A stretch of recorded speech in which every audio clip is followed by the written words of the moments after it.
500 years ago, there were people on both sides of the Atlantic Ocean, but neither knew about the other. On the western side, our side, the people had reddish-brown skins and lived in huts or wigwams. On the eastern side, in Europe, the people were white-skinned. They had learned how to build houses and large sailing ships, but they still didn't know much about the rest of the world. In fact, most of them believed the earth was flat. Then one day, a map maker named Christopher Columbus had an idea. Do you know what? I think the world isn't flat at all. I think it's round like a ball. Did you hear what he said? Did you hear what he said? He said that the world is round. Oh, he's crazy. I think the world isn't flat at all. I think it's round like a ball. The world's as flat as the brim of your hat, and that is very plain. I know that I'm right. Oh, I know that I'm right when I say that the world is round. Oh, I'm right. I'm right. My thinking is sound, and I'll prove the world's round. It won't take very long.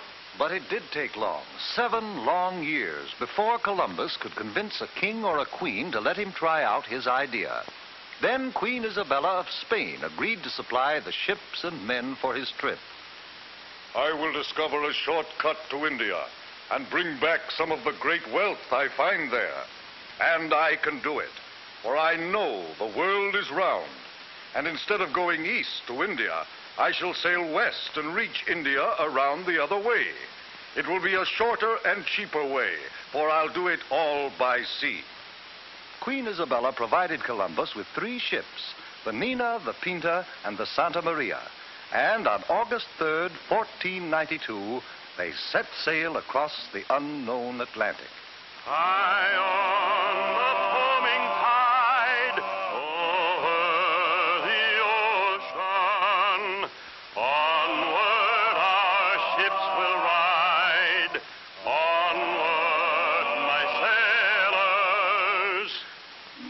The ships sailed onward, but 2 long months after they started, there was still no sign of land ahead.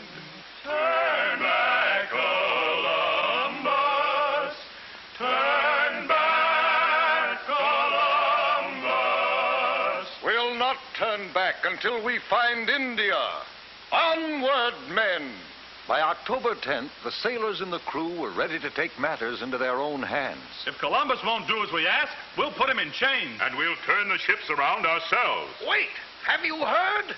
One of our men has just seen a branch in the ocean. What of it? It had fresh berries on it. That means we're near land. Hooray! 2 days later, the ships reached land, and Columbus and his crew saw the people with reddish-brown skins who lived there.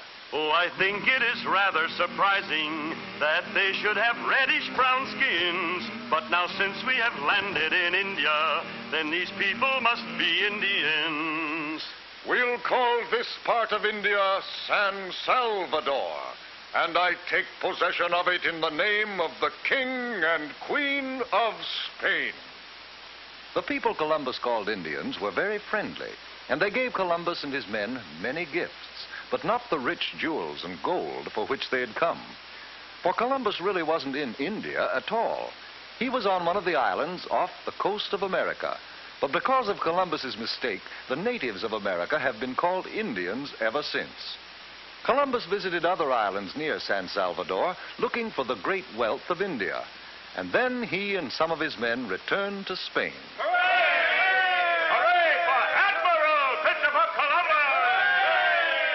Columbus had no trouble getting ships and men for his second voyage, but he still hadn't the slightest idea that he was headed for the vast continent of America, and that he would have had to cross it and sail over the Pacific Ocean before he could reach India by traveling west.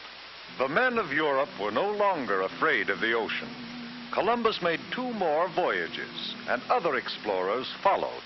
But each year on October 12th, we celebrate Columbus Day, the anniversary of that day in 1492, when Columbus first sighted the land of the New World, America.